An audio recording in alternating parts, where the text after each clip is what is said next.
break down a few things that you mentioned during the video, if you don't mind. Okay. Okay. You said the phrase "there's no in between with us." Help us understand. What do you mean by that?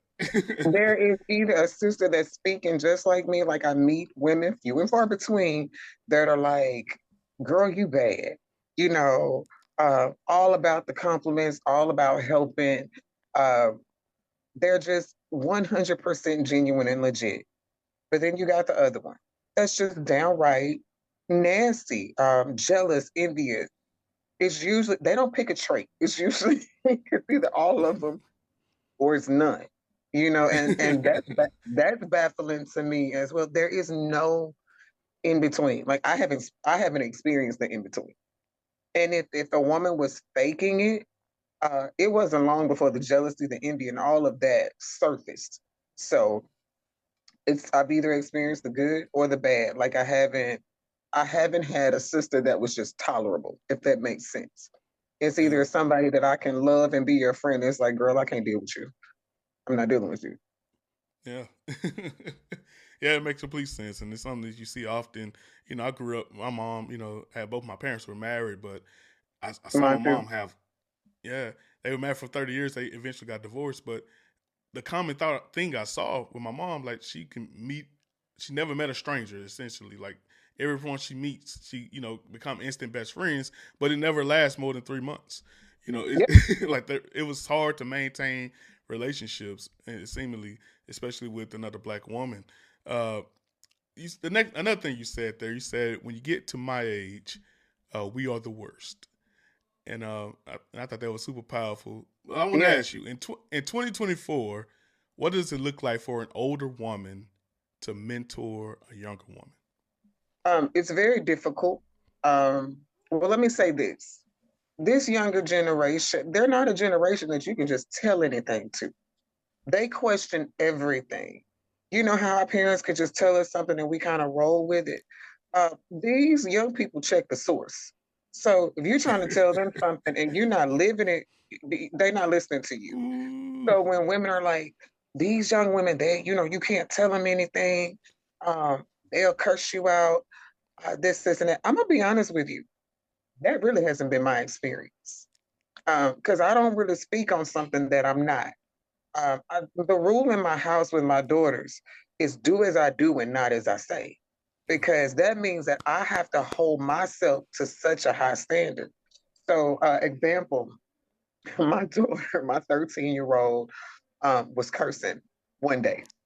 And I told my friend what she said, and she's like, "Are you going to address that?" I said, "Yeah." She's like, "Well, is she going to be in trouble?" I said, "No." She said, "Why?" I said, "Because I know exactly where it came from." I said she basically quoted me verbatim. She quoted me verbatim. I said, "So that's not a punishable offense in my eyes." I said, "But she can't keep her room nasty because I don't keep my house nasty.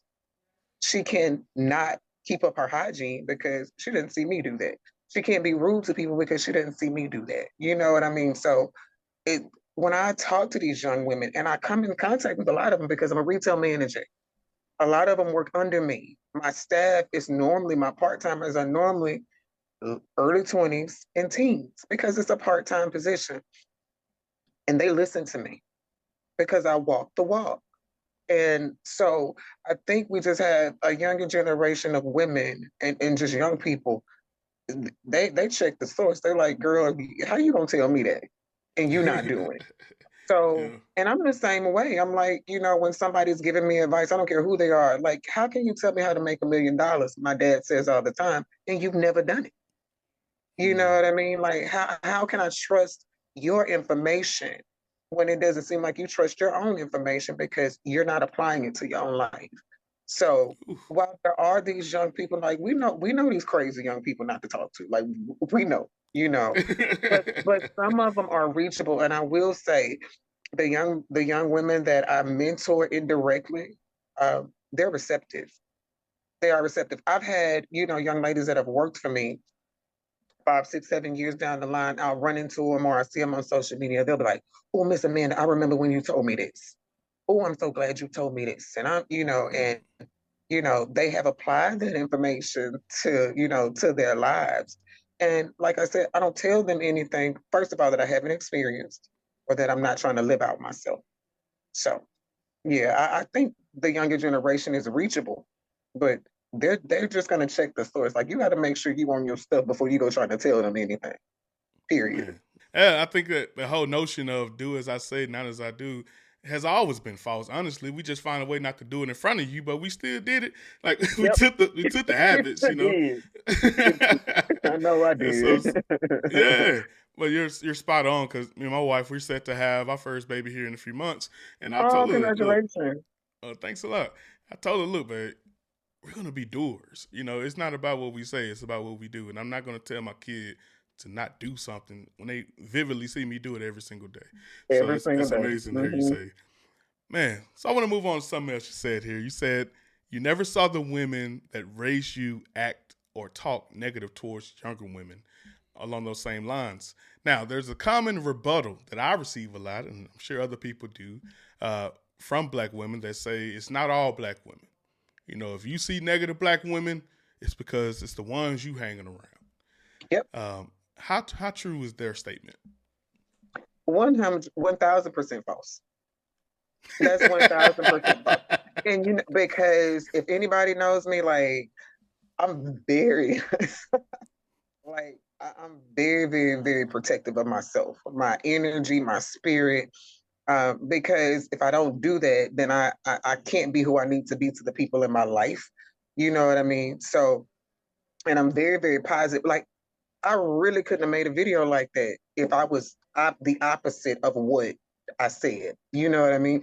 Um, but what I think that I do, where my mistake lies, is I always try to see the good in people. You know what I mean? Like I really, really, really do. And that goes back to I can see the hurt in black women. I can see the pain. I can pretty much read you and tell you what you've been through. And I know they can do the same thing to me. Without us having really to say a word, or we may have a conversation, and from that conversation, I can just tell. And so because I'm a Christian and I try to love people like God loves me, I go into this, oh, let me help you. Let me embrace you. Let me be the person that, makes you feel better, because I know how you feel. And that I think a lot of people, they don't even know how to accept it. A lot of black women don't know how to accept, they don't know how to accept it. But after reading the comments, it kind of made me understand why, because they've been experiencing the same thing. Mm. They've been experiencing the same thing. So, but the only, the drawback I have about that is you still don't have to be nasty. You still don't have to be rude, about it. Like if you don't want to communicate, if you don't want to make a connection with me, you don't have to be nasty about it. But no, I don't. That's not true. That's not true at all. And I think I made the statement like that's like saying a woman that's been abused. Like she's being abused because she's asking for it. Like she's attracting that. That's not true.